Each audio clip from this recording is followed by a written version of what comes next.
This poem is shoppers in the street. This poem is 12-year-old children who don't know how to read. This poem is hungry cops taking bribes. This poem is people exploiting people from their own tribe. This poem is suicide. This poem is getting dark. And you were not ready for this part of the poem because I said joy at the start of this poem. But what you don't understand is that this poem is everything. This poem is prostitution, money, freedom, waterfalls, booty calls, tertiary education institutions, student with no money for tuition. This poem is butterflies and sunny skies filled with rainbows. This poem is bread and nothing. This poem is printed and fond enough so I can read and tell you this poem.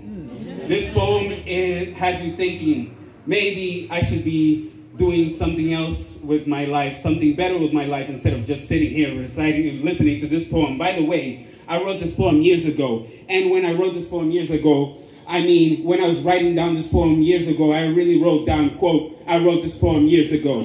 This poem is pointless, but this poem is still poetry. And if you deny this poem, you'll feel less whole, you see, because this poem could talk about how he prays and how he offends. This poem could go on with no bend. This poem is that I'm still reciting this poem, you would have to pretend, because this poem does not.